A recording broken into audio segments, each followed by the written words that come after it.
Alright class, तो आज हम DJ science government science college Karachi के फर्स्ट इंग्लिश का पेपर सॉल्व करेंगे जो 17 फरवरी को कंडक्ट हुआ। और बोर्ड पर आपको ये पेपर दिख रहा है जिसको मैंने प्रोजेक्ट किया हुआ है।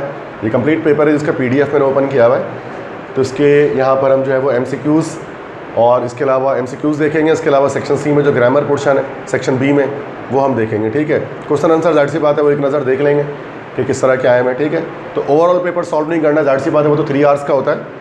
MCQ सॉल्व कराता हूँ, ग्रामर पोर्शन सॉल्व करते हैं और सेक्शन C को एक नज़र देखते हैं बस। बाकी पूरा पेपर सॉल्व नहीं करना है यहाँ पर हमें। ठीक है, तो ये डीजे साइंस कॉलेज का पेपर है जिसमें हम देखते हैं रिड्यूस सिलेबस फॉलो हुआ है या नहीं हुआ है, तो हमें समझ में आ जाएगा पेपर सॉल्व करते हुए। ठीक है, तो सेक्शन A आप जानते हैं सबसे पहले। तो फर्स्ट MCQ से स्टार्ट करेंगे। 20 MCQs आपको पता है, 20 के आंसर देने होते हैं।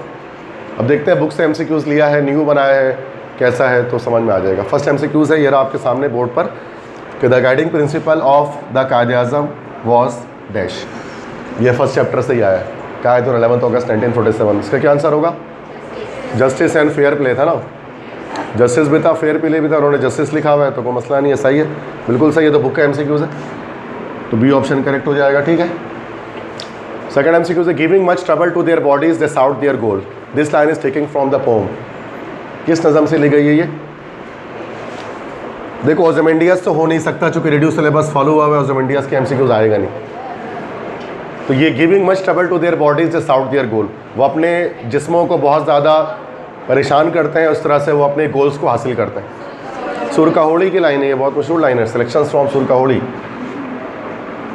तो ए इसलिए कट गया चूँकि ओज़मेंडियस तो हमारा है ही नहीं ना, तो इसके MCQs आ भी नहीं सकता। ना MCQs आ सकते हैं ना क्वेश्चन आंसर आ सकते हैं। थर्ड MCQs है in the fall of 1872 I determined to make an effort to go. This underline word is used as dash. अब ये देखो ग्रामर बेस्ड आया है, लेकिन ये है तो बेटा ये हमारे चैप्टर से लिया गया। इन द फॉल ऑफ 1872 चैप्टर का नाम बता सकते हैं किस चैप्टर से ये लाइन ली गई है? इन्वर्टेड कॉमर्स के अंदर जो है 1872 के ख़ज़ा के मौसम में मैंने अज़म किया, मैंने कोशिश की कि मैं जो है वो अपने घर से निकलूँ। ये स्ट्रगल फॉर एन एजुकेशन का है बाय बुकर टी वॉशिंगटन कि 1872 में वो अपना घर छोड़कर निकले थे ताकि वो स्कूल जा सकें जहाँ पर उनको जाना था। तो आप याद करो, वो लाइन याद आ जाएगी, वहीं से ली गई। तो 1872 के फॉल मैंने बताया था, अमेरिकन इंग्लिश में फॉल लिखा हुआ है, इसका मतलब ऑटम, ख़ज़ा का मौसम है। फॉल वैसे एक फॉल का मतलब होता है गिरना। तो इस अक्सर बच्चे ये कर सकते हैं कि फॉल को वर्ब के मायने में ले लेंगे कि सर ये वर्ब इसका आंसर हो गया, क्योंकि फॉल का मतलब हो जाता है गिरना। लेकिन यहाँ फॉल का मतलब गिरना नहीं है, यहाँ फॉल जो है ना वो ख़ज़ा के मौसम के मायने में आ रहा है ना बेटा, ऑटम सीज़न में। और कोई भी मौसम है तो वो नाउन होता है। ठीक है, विंटर, समर, ऑटम, फॉल। ठीक है, तो this is actually a noun. ये बच्चों को कंफ्यूज करने के लिए MCQs दिया गया, चूँकि अक्सर बच्चे इसके अंदर वर्ब लगा देंगे, चूँकि वो फॉल का मतलब गिरना समझेंगे। लेकिन फॉल एक सीज़न भी होता है जिसको ब्रिटिश ऑटम कहते हैं, उसी को जो है वो अमेरिकन्स फॉल कहते हैं। पढ़ा था ना हमने। तो इन द फॉल ऑफ 1872 मतलब 1872 के ख़ज़ा के मौसम में। अब चूँकि बुकर टी वॉशिंगटन एक अमेरिकन राइटर थे तो वो ऑटम के बजाय फॉल लिखते हैं, क्योंकि being an American, that's why. Fourth MCQs है true seekers still exist is an example of this poetic device. पहले तो ये तो लाइन आपको पता है, ये जो लिखा गया है ये लिखा गया सुरकाहोड़ी से। ये भी बुक्स आउट मतलब out of the book MCQs आ रहा है। ठीक है, ट्रू सीकर्स स्टिल एग्जिस्ट कि सच की तलाश करने वाले आज भी मौजूद हैं, या हक की तलाशी, हक के मतलाशी आज भी मौजूद हैं। Only to those who are for the spiritual realms, आगे इसकी ये लाइन थी ना। ठीक है, having found them they make their nest close to them, ये था ना, ये लाइन याद है ना, लास्ट की शायद ये लाइन है, लास्ट स्टैंजा है। तो ये सब नहीं पूछ रहे इसमें आपसे, ये क्या पूछ रहे हैं कि ट्रू सीकर्स स्टिल एग्जिस्ट, इसमें कौन से पोइटिक डिवाइस यूज़ की गई है? Oxymoron, onomatopoeia, metaphor, alliteration. ये तो एलिमेंट्स ऑफ पोइट्री है, हमने इससे पहले पढ़ा, एक बार कई बार पढ़ा है इसको। ऑक्सीमोरॉन का क्या मतलब होता है? टू अपोजिट स्टेटमेंट टुगेदर, दो अपोजिट स्टेटमेंट एक साथ अगर आ जाएं, दैट इज कॉल्ड ऑक्सीमोरॉन, है ना। तो यहाँ ट्रू सीकर्स स्टिल एग्जिस्ट, इसमें कोई दो अपोजिट वर्ड्स नहीं है। अगर दो अपोजिट वर्ड एक साथ आते हैं दिस इज कॉल्ड ऑक्सीमोरॉन। जैसे सन एंड मून या day and night, this is oxymoron. ठीक है, trough and crest, this is oxymoron. दो अपोजिट वर्ड एक साथ आना, तो ऑक्सीमोरॉन तो इसमें नहीं है। ओनोमेटोपिया, अच्छा ये ओनोमेटोपिया किसे कहते हैं? ओनोमेटोपिया जिसमें हम कोई साउंड यूज़ कर रहे होते हैं, मतलब वर्ड्स जो है ना वो साउंड को सिंबलाइज कर रहे होते हैं। जैसे कि मिसाल के तौर पे जो स्विशिंग, या जैसे हमने वो पढ़ा था उसमें ओनोमेटोपिया पढ़ा था इसमें, once more to the lake में, फ्लटर्ड, पुर्ड एंड पुर्ड, ये जो टू लंगर्स होते हैं, टू सिलेंडर वाले, वो पुर की आवाज़ निकालते थे तो उसके इंजन, तो पुर्ड एंड पुर्ड, या तो ये चीज़ कहलाती है ओनोमेटोपिया, कि अगर वर्ड्स, अगर किसी साउंड को वर्ड्स के फॉर्म में लिख दिया जाए, ठीक है, तो ये ओनोमेटोपिया भी यहाँ पर तो नहीं है, कोई साउंड यहाँ पर नहीं ना आ रहा है, ठीक है, तो इसका मतलब ये सेकंड पोएटिक डिवाइस भी नहीं है। क्या पता थर्ड हो? थर्ड है मेटाफोर। मेटाफोर किसे कहते हैं? हम सबको पता है, इस्तारा वो कहते हैं ना, इस्तारा, जिसमें एक वर्ड के बदले में कोई दूसरा वर्ड इस्तेमाल किया जाता है। तो ट्रू सीकर्स स्टिल एग्जिस्ट, हक की तलाश करने वाले आज भी मौजूद हैं। तो इसमें तो एक सिंपल एक ज़ाहिर एक जुमला समझ में आ रहा है कि ट्रू सीकर्स, सच को तलाश करने वाले, स्टिल एग्जिस्ट, अब भी मौजूद है। तो इसमें कोई मेटाफोर नहीं, कोई छुपा हुआ वर्ड नहीं है। इस्तारा है, किसी वर्ड की जगह दूसरा वर्ड इस्तेमाल नहीं किया गया, जो वर्ड जो सेंटेंस लिखा है वही सेंस भी आ रहा है, सेंस दूसरा नहीं है कोई, ठीक है। इसका मतलब कि ये हमारा मेटाफोर भी नहीं है। अब बच गया हमारे पास लास्ट, अब कुछ नहीं हो तो ये तो होना ही है, एलिट्रेशन इसके अंदर है। अब एलिट्रेशन पता है किसे कहते हैं? दो सेम लेटर से स्टार्ट होने वाला वर्ड अगर एक साथ आ जाए। ट्रू सीकर्स स्टिल एग्जिस्ट, अब देखो सीकर और स्टिल ये दोनों एस से स्टार्ट हो रहे हैं, तो दोनों एस से स्टार्ट हो रहे हैं, तो ये यहाँ पर हमारे पास एलिट्रेशन है। याद है एलिट्रेशन किसे कहते हैं? दो सेम वर्ड्स एक साथ ना, जब एक साथ आ जाते हैं, या दो सेम अल्फ़ाबेट से स्टार्ट होने वाला वर्ड एक साथ आ जाता है। तो ये अब देखो ये आउट ऑफ द बुक है, लेकिन हमें कॉन्सेप्ट पता है तो हम लगा पाएंगे, वरना नहीं लगा पाएंगे।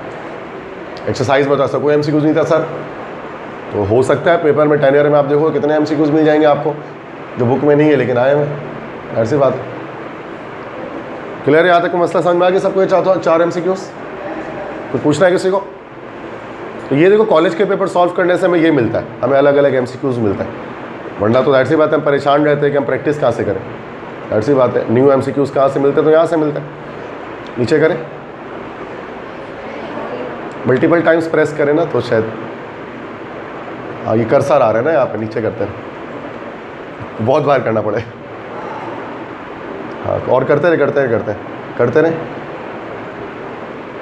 और करें और करें और करें और करें और बस छोड़ दें, ठीक है। तो बाकी एमसीक्यूज यहाँ पर हमें यहाँ पर दिखाई दे रहे हैं, और देखते हैं एमसीक्यूज नंबर 5, ये रहा ऊपर आपको दिख रहा होगा।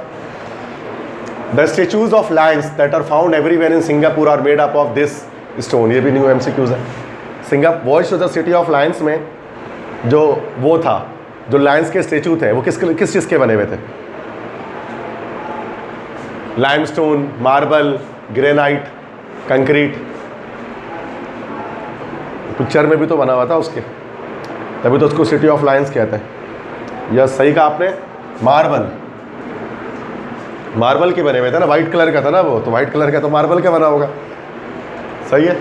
तो मार्बल के स्टेचूज थे ना, तो लिखा हुआ भी उसमें वर्ड में कि marble statues of lion are seen everywhere, that's why it is called city of lions, ठीक है। चूँकि चैप्टर्स में तो हमें पता है कुछ रिड्यूस नहीं हुआ, चैप्टर में से तो कहीं से भी आ सकता है। नंबर 6 है William Wordsworth chance to see Lucy Gray in ये एट डैश, बोले ब्रेक ऑफ द डे ना, I chance to see at the break of day the solitary child, first stanza जो है, ठीक है। 7 है Creighton says that human beings are like dash, ये तो आसान है। क्रेटॉन मतलब like visit to a small planet, place है। क्रेटॉन को क्या लगता था इंसान क्या है? बटरफ्लाई, पुअर फ्रेजाइल बटरफ्लाइज, ये था ना कि बेचारे नाजुक किस्म के तितलियाँ जो कि मर जाते हो, जिनको मौत आ जाती है, या जो बहुत कम वक्त गुजारते हैं दुनिया में। अब क्रेटॉन अपने बारे में बता रहा था कि उनके यहाँ डेथ नहीं होती, मौत नहीं होती। ये सब पढ़ी हुई चीज़ें, आप कोई भी एक चीज़ नहीं बोलोगे सर ये तो न्यू चीज़ आपने तो सिखाई नहीं इसके बारे में। 8 है the name of general powers is dash, पूरा नाम पूछ रहे हैं, भी new MCQs. General, yes Tom Powers, yes right, B option. अब हमने चैप्टर पढ़ा है तो हमें सबके आंसर पता है। 9 है scene 2 of the play a visit to a small planet is set in this room, scene 2 study room में हुआ था ना, यस स्टडी, और 1 और 3 तो सेम रूम था, लिविंग रूम में था। 10 है the word consented means dash, consent से निकला है ना, कंसेंट की सेकंड फॉर्म है।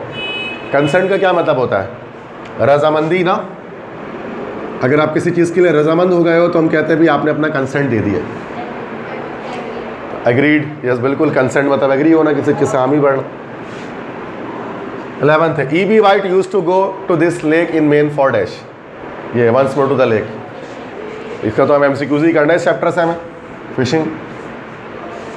12th है the phrase shabby cab refers to dash, necklace, necklace से आया ना कि वो जो जब डांस पार्टी से जब वो फ्री हो गए थे तो मथिल्डे और लॉइजल, तो ये दोनों जो है वो एक शैबी कैब, एक बोसीदा और पुरानी सी गाड़ी में बैठकर अपने घर आए थे, कार में, मतलब टैक्सी में। तो क्या हो जाएगा इसका, शैबी मतलब होता है बोसीदा, बोसीदा लाइक मतलब शैबी मतलब ना गंदी सी भी कह सकते हैं, मतलब नेगेटिव वर्ड है शैबी किसी चीज़ का ना। तो आप देखो टाइडी टैक्सी तो नहीं होगा ना, टाइडी तो साफ सुथरा हो गया। अच्छा, कॉस्टली टैक्सी भी नहीं होगा चूँकि नेगेटिव वर्ड है, बुराई की जा रही है टैक्सी की। तो अनटाइडी है और ब्रोकन है, तो शैबी मतलब होता है अनटाइडी, गंदी सी, ब्रोकन तो टूटी हुई, सही है। 13th है according to the author Ralph Waldo Emerson imitation is dash, ये सेल्फ रिलायंस MCQs है। राल्फ वाल्डो एमर्सन क्या कहते हैं, इमिटेशन नकल करना क्या है किसी की, सुसाइड है, खुदकुशी जैसा है, बिल्कुल सही। 14th है this is an example of telepresence, ये कल ही तो बड़ा है, ये टेक्नोलॉजिकल रेवोल्यूशन। टेली प्रेजेंस की एग्जाम्पल क्या है, मतलब ट्रेडिशनल, मैनुअल, कॉन्वेंशनल, क्या लिखा हुआ आगे, ऑनलाइन, तो ऑनलाइन हो गया ना, सिंपल, और क्या। टेली प्रेजेंस मतलब ऑनलाइन मीटिंग वगैरह जो होती है, ऑनलाइन कॉन्फ्रेंसिंग वगैरह, दैट इज टेली प्रेजेंस। ठीक है, आगे करते हैं और करें। अच्छा चलो वापस चले, सेक्शन B आ गया, वापस करें ऊपर अब का, यस ठीक है, बस ठीक है बेटा। अब बाकी MCQs भी देखते हैं। तो सो फार इतने मुश्किल नहीं है, बट हाँ न्यू MCQs तो हैं, बट जिसने पढ़ा है क्लासेस नहीं है उसके लिए इतना कुछ नहीं है मुश्किल। तो इसके बाद नेक्स्ट क्या हमारे पास है, यस 15th है the saviour was sold among the false dash, ये एबॉट ऑफ कैंटरबरी। सेवियर से मुराद यहाँ पर ईसा अलैहिस्सलाम है ना भाई, जीसस। तो ईसा अलैहिस्सलाम को किसके दरमियान बेचा गया था, फॉल्स ज्यूस था, यहूदियों के दरमियान बेचा गया था, for 30 pieces of silver, that for 30 pence, है ना। 16th है jobs and careers are thought to be dash changeable, identify the correct prefix. अभी ग्रामेटिकल दोबारा से आ गया, वैसे है तो ये चूजिंग करियर का, कि जॉब और करियर अगरचे अलग अलग वर्ड्स हैं, ये सवाल भी हमने पढ़ा था ना, what is the difference between a job and a career. तो जॉब और करियर अगरचे अलग अलग वर्ड है, लेकिन इनको एक दूसरे के बदले में इस्तेमाल किया जाता है। तो क्या हो जाएगा, चेंजेबल से पहले क्या आना चाहिए बताएं, इंटरचेंजेबल, यस। तो दे आर यूज इंटरचेंजेबली, ये वर्ड लिखा हुआ था ना, फर्स्ट पैराग्राफ था ये आपका चूजिंग करियर का। 17th है in the sentence Mariam bakes, Mariam bakes excellently, the underline verb is, दोबारा से देखो एक ग्रामर बेस्ड आया। अब ये ट्रांजिटिव इंट्रांजिटिव का मैंने आपको बताया है कि आपको MCQs में ये आता है, 10 ईयर में भी देखोगे मिलेगा आपको ये। भाई मैंने बहुत सारे तरीके से बताया था आपको transitive intransitive. Mariam bakes excellently मतलब इसका एक शॉर्टकट तरीका, बहुत सारे तरीके हैं। क्या इसका अगर आप इसका पैसिव बना दोगे, अगर इसका पैसिव बन जाए तो ये हमारा क्या हो जाएगा, ये हो जाएगा ट्रांजिटिव वर्ब, और अगर ये पैसिव ना बन सके तो इंट्रांजिटिव वर्ब। ये एक तरीका है पहचानने का, अगर नहीं समझ में आया दूसरा तरीका बता दूंगा। तो मरियम बेक्स एक्सेलेंटली, मरियम बड़ी बेहतरीन तरह से बेकिंग करती है। अब अगर चलो मैं अगर थोड़ी सी एक्टिव पैसिव लगा उसमें, excellently is baked by Mariam, होगा नहीं होगा ना भाई। अगर ये लिखा होगा मरियम बेक्स केक, तो cake is baked by Mariam, अब सही है। लेकिन excellently is baked by Mariam नहीं होगा ना, तो उसके मतलब ये वर्ब कैसा हमारा है, इंट्रांजिटिव है। ये एक शॉर्टकट है, आपको पता है इंट्रांजिटिव वर्ब का पैसिव नहीं बनता है, ट्रांजिटिव का बनता है इसलिए, ठीक है। और एक्सेलेंटली वैसे भी ऑब्जेक्ट नहीं, एडवर्ब लगा हुआ है यहाँ पर, कॉम्प्लीमेंट है ये, ठीक है। तो हमेशा ऑब्जेक्ट नाउन या प्रोनाउन को भी आ रहा होता है, कभी भी एडवर्ब एज आ ऑब्जेक्ट नहीं आता जुमले में, ठीक है। तो ये ट्रांजिटिव इंट्रांजिटिव तो आपको मैंने बताया, सिंपल तरीका है इसको पहचानने का। तो मसला नेक्स्ट है 18th है in the sentence Mariam bakes cakes excellent, चाहिए दोबारा आगे, तो अब क्या हो जाएगा, ये ट्रांजिटिव हो जाएगा। अच्छा मैंने देखा नहीं था, मैं फर्स्ट टाइम भी MCQs देख रहा हूँ, मतलब वो आ गया नीचे ना, कि मैंने बोला ना केक्स अगर इसके बाद आएगा तो ये ट्रांजिटिव हो जाएगा। तो ये दोनों एक जैसे MCQs आ गए, ठीक है। 19th है आइडेंटिफाई द इर्रेगुलर वर्ब। ये भी बताया था आपको रेगुलर इरेगुलर जिसकी सेकंड थर्ड फॉर्म अलग रहती है। कौन सा इरेगुलर? रीच की सेकंड थर्ड फॉर्म क्या हो जाएगी? रीच हो जाएगी, ये तो कट गया। Arrive second third form arrived, cut गया। फाइंड, फाइंड की second form found, yes this is. जिसमें ईडी लगता है वो होता है ना रेगुलर। अब जैसे कॉल में क्या हो जाएगा? कॉल्ड, तो जो ईडी जिसमें लगता है वो रेगुलर, जिसमें ईडी नहीं लगता वो हमारा इरेगुलर है। क्लियर है? Last MCQ, identify the regular verb. Take, took, taken, नहीं होगा ना ये। राइट, रोट, रिटन, नहीं होगा, इरेगुलर है। Fall, fail, fallen. अब आंख बंद करके डी लगा दिया मैंने मुझे नहीं पता क्या लिखा है, लेकिन यही होना है। क्या है ये? लीव, लिव्ड, लिफ्ट हो गया, सही है। तो ये 20 एमसीक्यूज हो गए, ठीक है। अच्छे एमसीक्यूज थे, मज़ा आया इसको सॉल्व करके। तो इस तरह के आते हैं, कोई इतना मुश्किल नहीं है। थोड़ी सी इंग्लिश होती है हमारी, तो हम ग्रामर बेस्ड भी, इतने मुश्किल ग्रामर बेस्ड एमसीक्यूज नहीं है, बहुत बेसिक 9-10 लेवल के बिल्कुल एमसीक्यूज है, ठीक है। तो ये मैंने बताया भी, रेगुलर इरेगुलर ट्रांजिटिव इंट्रांजिटिव देख लें आप, ठीक है, कैसे पहचान। तो इसी के एमसीक्यूज ग्रामर के आते हैं हमारे, जो आते हैं कल जो मैं बता रहा था। तो मसला किसी को? ओके, आगे बढ़े। ओके, सेक्शन बी देख लेते हैं। अब सेक्शन बी में देखो ये क्वेश्चन आंसर्स होंगे। अब देख लें क्या क्या आए हुए, आपको याद भी होंगे। पहला तो यही आ गया, difference between job and career, ये तो याद है। How is technology boon for, अब ये हम नहीं करेंगे क्योंकि हम इसको याद ही नहीं करेंगे, ये हम चॉइस में छोड़ देंगे, हम जिस तरह से तैयारी कर रहे हैं। Why is self reliance importance for one's development, ये हो जाएगा हमारा। Right central theme of the reading text struggle for education, ये थीम आ जाएगा उसका, जो सेंट्रल आइडिया। तो वो ये ना 3 सवाल निकल रहा है, बस 2 नहीं निकल रहा है। तो मैं बोला हाँ सकता है टेक्नोलॉजिकल रेवोल्यूशन का सवाल जैसे आया हुआ है, बट हम याद ही नहीं करेंगे, हम चॉइस में छोड़ेंगे और क्या। इसी तरह से, लेकिन हाँ उसका एक और के वंस मोड द लेक का नहीं आया हुआ है, वो था तो वो भी छोड़ देते हैं। 2 तो छोड़ने की है ना चांस हमारे पास, ठीक है। क्लियर है? आगे बढ़े। अच्छा, ये क्या है कि पोम्स देख लेते हैं। ये तो 3 पोम्स से आना चाहिए अगर ये रेडियो सिलेबस फॉलो करेंगे, और ऐसा ही है। पहला देखो, what reward does the king give to the shepherd for his wit, क्या इनाम किंग ने दिया शिफर्ड को? तो वो 4 मोर नोबल्स अ वीक दिया था ना। तो ये हमारा एबर्ट ऑफ कैंटरबरी से आया। How was the abbot benefited by the shepherd bold answers, abbot को क्या फ़ायदा हुआ शेफर्ड के जवाब से, उसको रिहाई मिल गई, बहुत सारी चीज़ें। तो ये भी एबर्ट ऑफ कैंटरबरी से आया। Why do people still maintain about Lucy Gray and why, Lucy Gray के बारे में भी लोग क्या बात करते हैं, लूसी ग्रे से आया। Describe the difficulties which Cowdies face during their living through Cowdies. तो वही देखो, अब इसमें देखो मैंने बताया था ना, किसी एक पोम से 2 एमसीक्यूज आएंगे, 2 क्वेश्चन आएंगे। देखो यहाँ हुआ हुआ ऐसा, तो उन्होंने एबर्ट से 2 निकाल दिए, 2 क्वेश्चन निकाला, और एक सुरकाउडी से और एक लूसी ग्रे से निकाला। और बोर्ड एग्जाम में भी ऐसे होने वाला है, सही है। बच्चे परेशान होने का 4 सवाल कैसे बनेगा, पोम तो 3 है, तो ऐसे बनेगा भाई। तो मतलब इस टीचर ने जो पेपर माना है उसने रेडियो सिलेबस को अच्छे से देखा है कि किस तरह से बनाना है, कैसा बनाना है, ठीक है, ताकि बच्चे भी कंफ्यूज ना हो, उनको भी तैयारी के हिसाब से वो कर दें पेपर अपना। अब PCHS वाले बच्चे बड़े कंफ्यूज थे कि उनका पेपर समझ ही में नहीं आ रहा, क्योंकि सारा वो आउट आया हुआ, रेडियो सिलेबस फॉलो ही नहीं हुआ हुआ। अच्छा, नेक्स्ट है अच्छा, ये तो प्ले के 4 है, ये तो 4 हम आराम से निकाल लेंगे। Why did Kreton want to visit earth, how is media depicted in the play, what extraordinary powers does Kreton possess, who is Ed, what is role in the play. आराम से निकल जाएंगे 4 के 4, हर बच्चा निकाल लेंगे 4 सवाल। अब आ जाओ ये ग्रामर करना, ये मेन तो ये है, ठीक है। अब ग्रामर देखते हैं भाई। ये देखो नरेशन होगा, चेंज ऑफ वॉइस होगा। अच्छा, इसमें उन्होंने एक सवाल वो ना 4 है ना, देखो स्पॉट द एरर भी है, डू सेलेक्टेड भी है। मैं ये करा दूंगा, अगर से हम पेपर में ये नहीं करेंगे, पेपर में भी 2 सवाल करेंगे, ठीक है। तो जो वो करना है, तो चेंज द नरेशन। फर्स्ट है my mother said may you succeed in life, यहाँ उन्होंने थोड़ी सी टाइपिंग मिस्टेक की है, यहाँ सारा एक्सक्लेमेशन होना चाहिए। ये ऑपरेटिव सेंटेंस है, तो बड़े आराम से बन जाएगा। क्या हो जाएगा? माई मदर, अच्छा सेड है ना, तो प्रेड, प्रेड दैट। अच्छा, अब यू है सेकंड पर्सन, अब किससे चेंज होगा? ऑब्जेक्ट तो है नहीं, आई लगा देते हैं, ज़्यादातर लोग यही करते हैं। मतलब सपोज कर ले कि सेड टू मी लिखा हुआ है, तो my mother prayed that I might succeed in life, और लास्ट में फुल स्टॉप। समझ में आया सबको? ये ऑपरेटिव नरेशन है।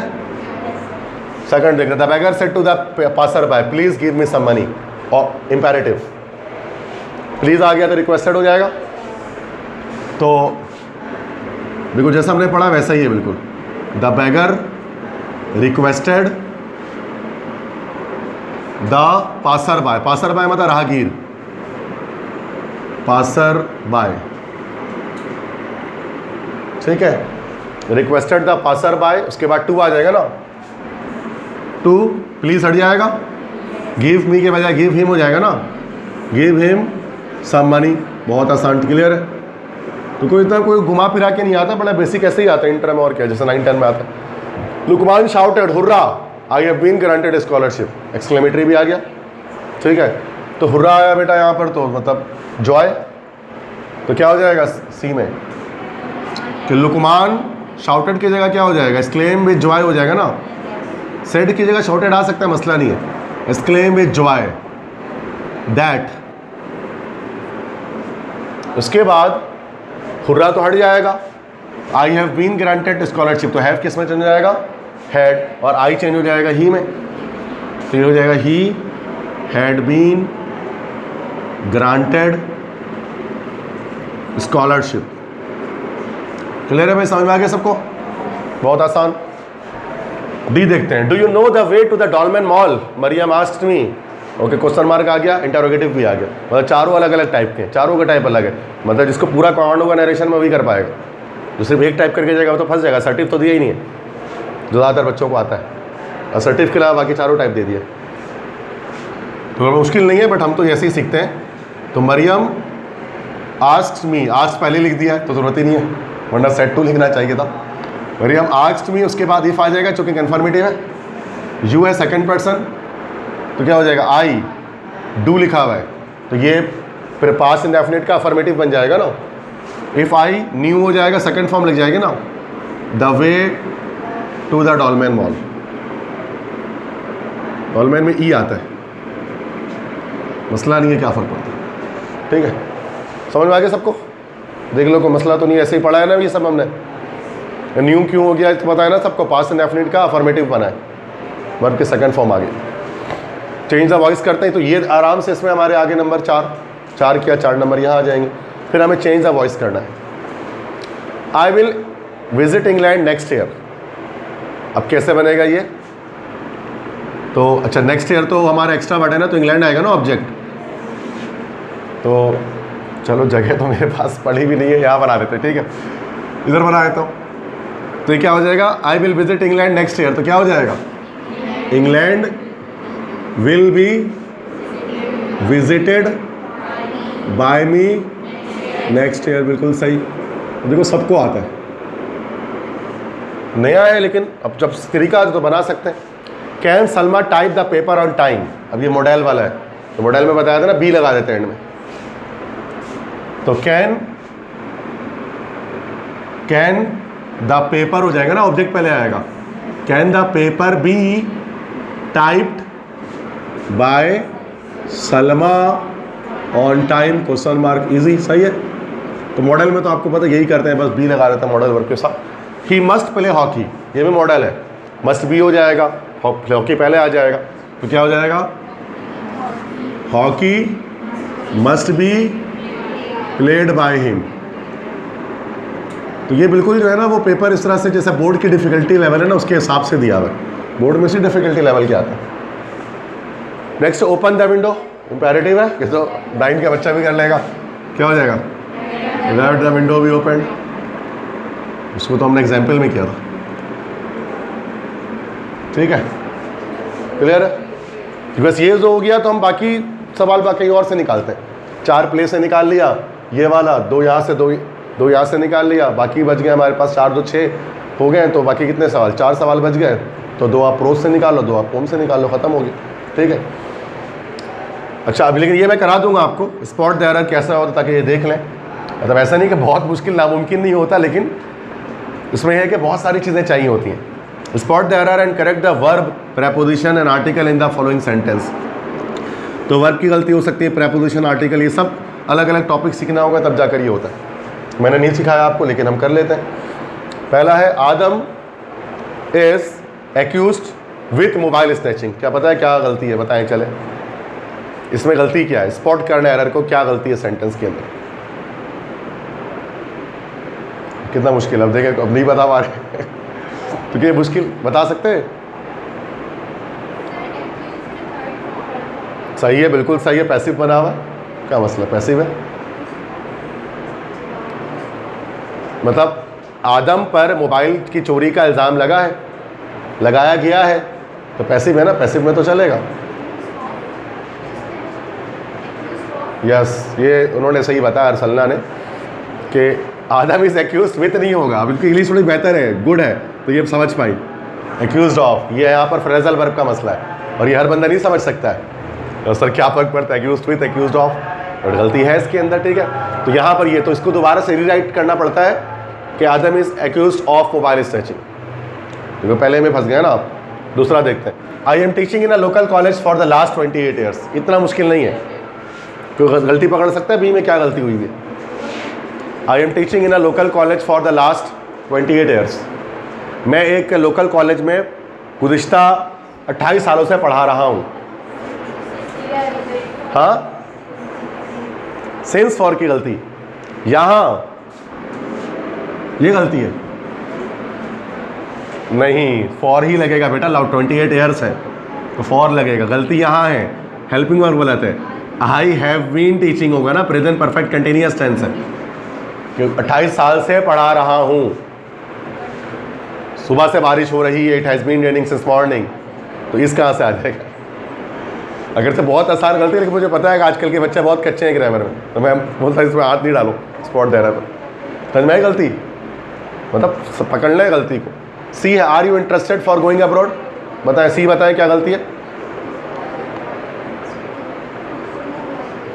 नहीं, गलत बताया आपने, are you interested in going abroad, interested के साथ इन आता है, I am interested in this thing, ठीक है, तो ये भी गलत हो गया। Next, the Khadija was migrated to Philippines after marriage. अब बताएं, ऐसे मैं थोड़ी ना बोलता हूँ सवाल को छोड़ने के लिए। अब बताएं क्या गलती है। Khadija was migrated to Philippines after marriage.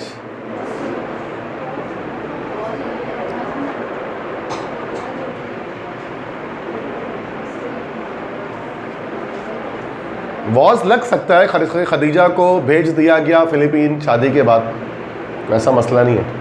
अब देखो गलती यहाँ पर बहुत मुश्किल गलती है, फिलीपीन से पहले ना दी आएगा, क्योंकि जिन कंट्रीज़ के नाम एस पे ख़त्म होते हैं ना उसके साथ दी लगता है, जैसे the West Indies, the Philippines, the Maldives, तो दा फिलीपींस होगा, तो दा नहीं लगा हुआ था यहाँ पर। अब ये कौन पकड़ पाएगा गलती को ऐसे, ठीक है। आप तो वहाँ जुबरे उधर देख रहे हो, तो मैं कहता हूँ स्पॉट डायलर आप नहीं करें, छोड़ दें उसको, और क्या, आप ये दो ही करें, नरेशन करें और वॉइस करें, this will be easier for you. But इसका मुझे आता है, मैं तो बता रहा हूँ ये हो रहा है, लेकिन मुझे पता पढ़ाना मुश्किल है इस चीज़ को, और आजकल के बच्चों की ग्रामर पे ग्रिप इतनी है ही नहीं, क्या बिला वजह के दीवार पे सर मारने वाली बात और कुछ नहीं, ठीक है। अब क्यों, ये तो एम्बेरसमेंट वाली बात है। आप मतलब कोशिश करें, मेहनत करें, घर पे अपने तौर पे स्किल्स को बढ़ाएं ग्रामर की। टीचर का काम नहीं है ये करना, आप खुद करें। ग्रामर तो अक्सर बच्चों का ख़राब रहता है। यहाँ तो चलो फिर भी हम इंटर तो निकाल लेंगे, बाद में एंटी टेस्ट में जब आप जाएंगे ई कैट एम डी कैट में, तो वहाँ तो बहुत मुश्किल होती है इंग्लिश ग्रामर, तो वहाँ क्या करेंगे, सारे बच्चे परेशान हो जाते हैं। तो वहाँ तो करना ही, आज नहीं तो कल। डू एज डायरेक्टेड करते हैं, ठीक है। तो ये भी हमें लीव करना है, लेकिन मैं करा देता हूँ डीजे साइंस कॉलेज के पेपर में जो है, थोड़ा ऊपर कर दें इसको, ताकि देखने में आसानी हो तमाम बच्चों को। अब देखो डू एज डायरेक्टेड में क्या होता है, इसमें हमारे पास चीज़ें मेंशन होती हैं, ब्रैकेट में जो बोला होता है वो कर देना होता है। 9-10 में भी करते हैं। Ali dash speak 3 languages, insert modal verb showing ability. ये आसान है थोड़ा।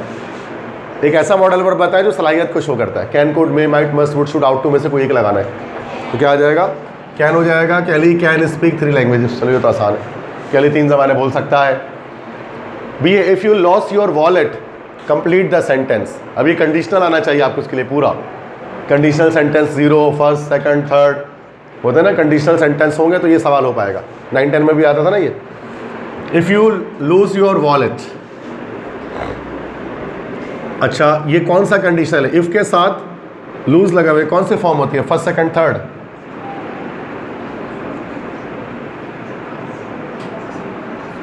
ये फर्स्ट फॉर्म होती है, लॉस्ट होती है सेकंड फॉर्म। लॉस्ट इसकी सेकंड और थर्ड फॉर्म होती है। तो ये हमारा फर्स्ट कंडीशन कह लो कि if you lose your wallet comma you will not buy this book. मतलब अगर तुम अपना वॉलेट खो दोगे तो तुम ये किताब नहीं खरीद सकोगे। जैसे if you work hard you will succeed, तो ये इस तरह से कोई भी सेंटेंस लगाए कंप्लीट करना होता है। इसके लिए कंडीशनल सेंटेंस के आपको चारों टाइप्स आने चाहिए, 0, फर्स्ट, सेकंड, थर्ड।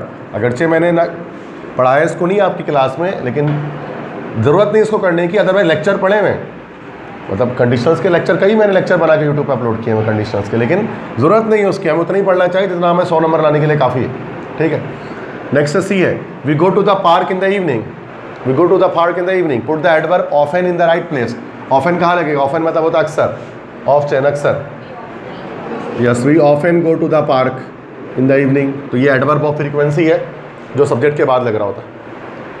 डी है, my sister lives in the USA, my brother lives in Canada, make a compound sentence. Compound sentence क्या होता है? अब ये इसके लिए आपको ना सेंटेंस के टाइप्स पढ़नी होंगी कि सेंटेंस 3 तरह के होते हैं, सिंपल सेंटेंस, कंपाउंड सेंटेंस और कॉम्प्लेक्स सेंटेंस। अब कंपाउंड सेंटेंस क्या होता है बेटा? जिसमें 2 सिंपल सेंटेंस एक साथ मिले होते हैं। एक सिंपल सेंटेंस जो है ना वो मिला होता है दूसरा सिंपल सेंटेंस से, simple sentence plus another simple sentence, और दोनों किसके साथ जुड़े होते हैं? एक कोऑर्डिनेटिंग कंजंक्शंस के साथ ना, कोऑर्डिनेटिंग कंजंक्शंस। अब कोऑर्डिनेटिंग कंजंक्शन किसे कहते हैं? फैन बॉयज, याद है? Fan boys, fan boys, fan boys मतलब फॉर, एंड, नॉट, बट, और, येट, सो। तो अगर 2 सिंपल सेंटेंस इनमें से किसी से जुड़े हैं तो वो कंपाउंड सेंटेंस कहलाता है। ठीक है, तो यहाँ पर लिखा हुआ है my sister lives in the USA, एक सिंपल सेंटेंस है। My brother lives in Canada, ये दूसरा सिंपल सेंटेंस। इनको अगर हम ये फुल स्टॉप हटाना है तो क्या होगा कि एक कंपाउंड सेंटेंस बनेगा। इसके लिए फुल स्टॉप हटा के इनमें से कोई एक वर्ड लगाना होगा जो सेंस के हिसाब से करे, तो क्या हो जाएगा? My sister lives in the USA and my brother lives in Canada. सही है, हाँ, एंड लग जाएगा, बिल्कुल सही, कि मेरी बहन जो है वो अमेरिका में रहती है और मेरे भाई जो है वो कनाडा में रहता है। तो ये हो गया हमारे, जब एंड लगा देंगे तो ये कंपाउंड सेंटेंस बन जाएगा। मतलब 2 सिंपल सेंटेंस को हमने कंपाउंड सेंटेंस में कन्वर्ट कर दिया। बट इसके लिए आपको टाइप्स ऑफ सेंटेंस, इसके भी मैंने लेक्चर अपलोड किए हैं यूट्यूब पर बड़े डिटेल में, लेकिन किन के लिए? आपके लिए नहीं किया हुआ, फर्स्ट ईयर के लिए। ऊपर मेंशन किया हुआ है कि ये सिर्फ एप्टीट्यूड के बच्चों के लिए, जो ई कैट एमडी कैट के स्टूडेंट्स हैं, वही लोग देखते हैं मेरे वो लेक्चर, फर्स्ट ईयर के बच्चे नहीं देखते ना। मैं आपको रिकमेंड करूँ, ज़रूरत ही नहीं है, जब इसके बिना पेपर हो रहा है तो क्यों करें? बाकी चीज़ें पढ़ने के लिए physics, chemistry, math, bio, English, Urdu, Islamiat, बहुत कुछ है, वो पढ़ लेंगे जाकर। क्यों इसमें बिला मैं नहीं, मेरा सब्जेक्ट है, पीछे पढ़े रहो, क्यों पढ़े रहो भाई? जितना ज़रूरी है उतना ही इंसान को पढ़ना चाहिए। ठीक है, तो ये 2 हम स्पॉट एरर नहीं करते हैं और 2 रेटेड नहीं करते हैं। बाकी 2 करना आसान है, वो देखा कितने आराम से हो गया, बट ये नहीं हो रहा था सबसे। एक आग जिसकी इंग्लिश अच्छी है वो तो कर लेगा, बट हर कोई तो एक जैसा नहीं है। और मैं चाहता हूँ कि हर बच्चा करे ना, तो वॉइस और डायरेक्शन हर एक बच्चा कर लेता है, डल से डल बच्चा कर लेता है, बट ये डल बच्चे के बस की बात नहीं है। अब हर बच्चा जीनियस थोड़ी ना इतना, सही बात है ना भाई? क्लियर है? बस समझ में आ गया? तो ये हमारे ग्रामर के सवाल कंप्लीट हो गए। अब आते हैं सेक्शन सी में।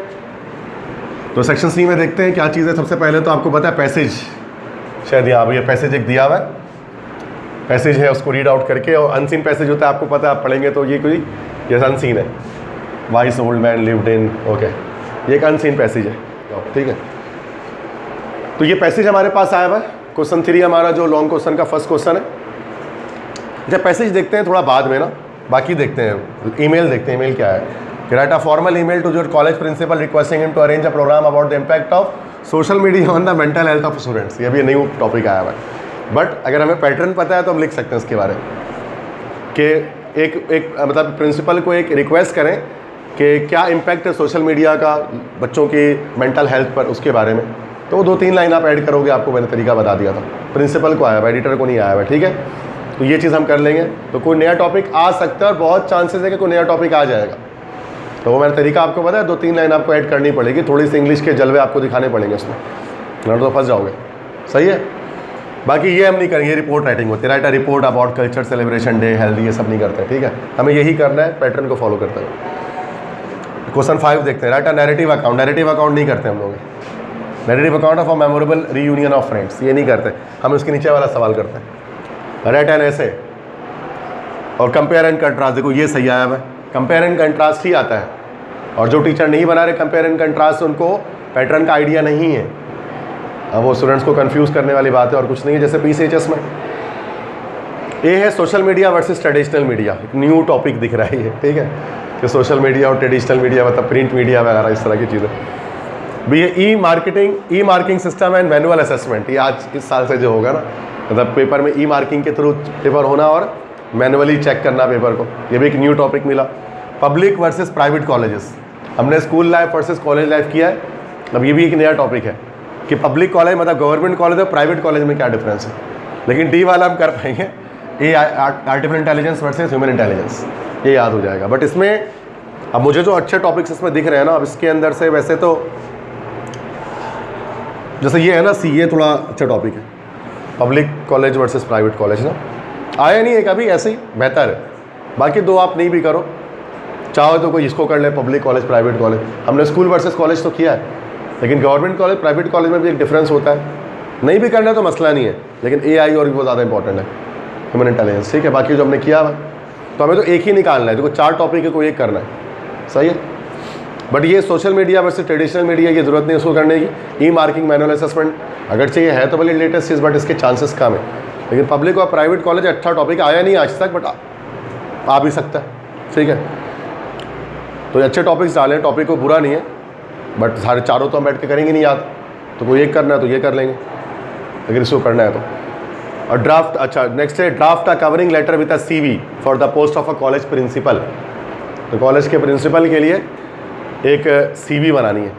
तो जैसे आप टीचर के लिए CV बनाते हो ना, जैसे जिस तरह से, वैसे ही बनता है कॉलेज प्रिंसिपल के लिए, कोई ख़ास डिफरेंस नहीं आता उसमें। तो क्वालिफिकेशन वगैरह सारी चीज़ें सेम आप डाल सकते हैं, क्योंकि प्रिंसिपल बस एक्सपीरियंस बेस पर होता है, आपने एक्सपीरियंस बढ़ा देना है, 1 साल के बजाय 5 साल का 10 साल का कर दो एक्सपीरियंस, तो एक्सपीरियंस जब ज़्यादा होगा तो वो प्रिंसिपल है, सिंपल सी बात है। वरना प्रिंसिपल और टीचर में ज़्यादा डिफरेंस नहीं है, टीचर्स ही आगे जाके प्रिंसिपल बनते, ऐसे ही है ना भाई, कॉलेज में भी यही होता है। क्लियर है, ठीक है। पैसेज की बारी है, पैसेज यहाँ पर आपके सामने मौजूद है, पैसेज को रीड आउट करते हैं। अच्छा, read the following passage and answer the questions that follow. ये जो पैसेज यहाँ से यहाँ तक इसको पढ़ें और नीचे दिए गए सवाल और भी लिखा होता है इसमें, make a precis of the passage and suggest a suitable title to it. ये मैं कहता हूँ कि आप ये ना करें। प्रेसी किससे कहते हैं? प्रेसी का मतलब होता है बेटा समरी। 9-10 में भी तो आता था कि आप समरी कर दें इस पैसेज का और टाइटल दे दें। समरी करना आसान नहीं है, हम लोग गलत समरी करते हैं। हमारे बच्चे वो समरी बड़ा आसान है, क्यों सर? वो शुरू का एक लाइन, बीच का एक लाइन, आखिरी का एक लाइन लिख दो, समरी हो गया। ये बहुत ही फजूल और वाहियात ख्याल है। इतना आसान है तो अगर कोई ही नहीं कर ले, क्योंकि हमने तो स्कूल में ही सीखा, टीचर बोलते थे पहले का लाइन, बीच का लाइन और आखिरी का लाइन लिख दो। समरी ऐसे नहीं होती है, समरी बड़ा एक टैलेंट है, एक पूरा एक स्किल होती है उसकी, और नामुमकिनात में से कि आप में से बच्चे बैठे हुए यहाँ पर समरी कर पाए सही, शायद एक बच्चा भी ना कर पाए इसकी समरी। समरी में वर्ड्स चेंज होते हैं, बहुत कुछ होता है, ठीक है, और समरी करना एक बहुत ही एक अलग ही कैपेबिलिटी और स्किल है। तो मैं समरी करने में हमेशा मना करता हूँ। मैं हमेशा बोलता हूँ जो पैसेज है ना उसको पढ़ के नीचे दिए गए सवाल के जवाब दो। ये फिर भी कदरे आसान है समरी को करने का, वो आपको दिख जाएगा कैसे। पहले आप पढ़ लेते हैं ज़रा passage. Once a wise old man lived in a hut. तो ये कोई कहानी है ना कि एक दफ़ा एक बूढ़ा अक्लमंद आदमी एक रहता था एक झोपड़ी में।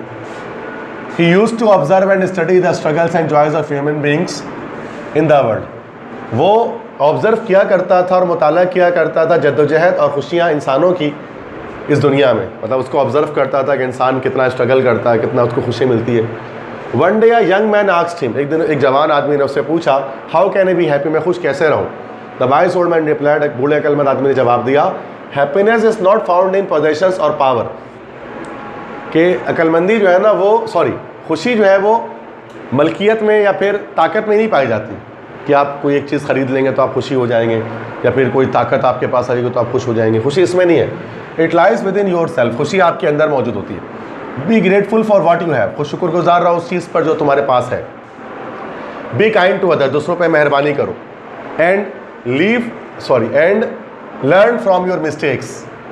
और अपने मिस्टेक्स से सीखो। जो भी मिस्टेक्स आप करो उससे आप सीखो, ठीक है। तो लर्न फ्रॉम योर मिस्टेक्स। जैसे वो कहते हैं ना पाकिस्तानी कैप्टन कि या तो विन है या तो लर्न है। तो ये जो हारे ना कल तो बताएं, या तो जीत है या तो सीखना है। तो उसको बड़ा उनका रिकॉर्ड लगाया कि अभी एक दिन से इस बारे में 60 रन से हार गए। बोले तो भी रहते हर बार लर्निंग है भी नहीं, कहा मैं भाई सिर्फ लर्न करते रहोगे क्या, कितना सीखोगे, बहुत सीख लिया है हार हार के, जितना भी है शुरू में आउट हो जाएंगे नहीं तो चैंपियंस ट्रॉफी से, फिर ऐसे कहाँ से आएगा। वो तो एक मतलब 9 आप लोगों को तो नहीं आने वाला, बट 9, 10 और सेकेंडरी के एक इंपॉर्टेंट ऐसे निकलने वाला है, खासतौर पर अगर चैंपियंस ट्रॉफी पाकिस्तान जीत जाता है तो एक 100% ऐसे हो जाएगा उनका। बट ऐसे हारेंगे तो फिर तो वैसे नहीं आने वाला, ठीक है।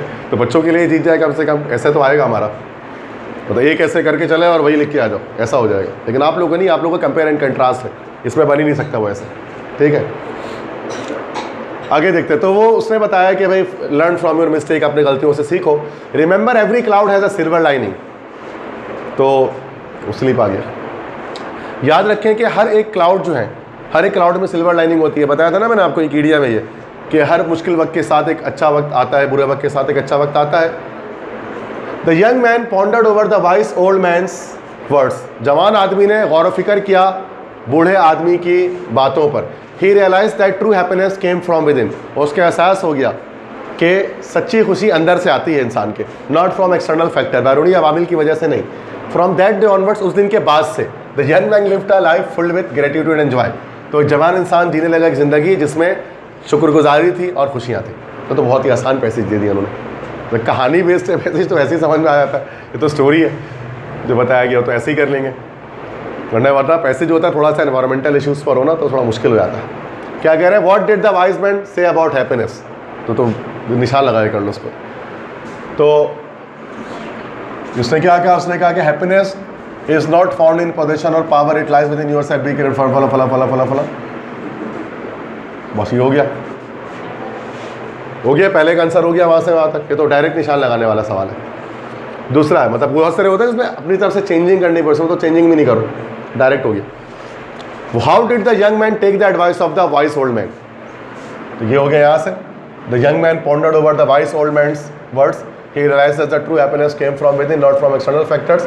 From that day onwards, the young man, भी पूरा कंप्लीट यहाँ से यहाँ तक हो गया, सेकंड का आंसर हो गया, कोई चेंजिंग करने की जरूरत ही नहीं है। समझ में आ गया सबको। थर्ड क्वेश्चन जो है ना वो फिर ग्रामर बेस्ड है। Identify any 2 regular and 2 irregular verb from the following passage, 2 regular और 2 इरेगुलर वर्ब निकालते हैं स्टार्ट से, ठीक है। अब ये मेहनत वाला काम आ गया। Once a wise old man lived, okay, ये आ गया रेगुलर, एक रेगुलर हो गया। इन अ हट, ही यूज्ड टू, यूज हो गया, ये 2 रेगुलर आ गया। अब 2 इरेगुलर ढूंढते हैं। टू ऑब्जर्व, ऑब्जर्व नहीं होगा क्योंकि ये हमारा दोबारा से क्या आ गया, रेगुलर, ऑब्जर्व्ड। स्टडी, स्टडीड, ये भी नहीं हो सकता, इरेगुलर ढूंढना है, ठीक है। रेगुलर तो हो गया। Struggles and joys of human beings in the world, one day a young man asked, ये भी नहीं होगा आस्क्ड, क्योंकि रेगुलर तो ज़्यादा होता है ना, इरेगुलर ढूंढना मुश्किल काम है। How can I be happy, the wise old man replied, ये भी नहीं होगा रिप्लाइड क्योंकि ईडी आ गया। हैप्पीनेस इज नॉट फाउंड, ये आ गया हमारा पहला इरेगुलर। फाइंड, फाउंड, फाउंड, अभी तो देखा ही है। इन पोसेशन ऑफ इट लाइज, वैसे तो लाइज भी हो सकता है क्योंकि ये, लेकिन मुश्किल है थोड़ा सा। लाई की सेकंड फॉर्म होती है ले और थर्ड फॉर्म होती है लेन, लेकिन चलो और ढूंढ लेते हैं अगर आपको इसमें कन्फ्यूजन है तो। क्योंकि लाई का एक लाइड वाला भी होता है, जब झूठ बोलना होता है ना, लाई झूठ बोलने वाला, तो उसमें ईडी लगाते हैं। ही लाइड, उसने झूठ बोला, लेकिन लेटने वाले लाई में उसमें ले लेन लगता है। बट चलो ये आपके लिए शायद मुश्किल है, मैं एक और इरेगुलर ढूंढता हूँ।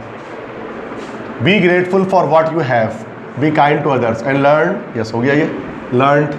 वर्ष अब ये भी मसला है चूँकि ईडी की वाला भी लर्न होता है और टी वाला भी होता है, दोनों। चलो ये भी हटा दो, वैसे ये इरेगुलर हो सकता है क्योंकि लर्न की सेकंड फॉर्म टी में भी लगती है और ईडी वाली भी लगती है।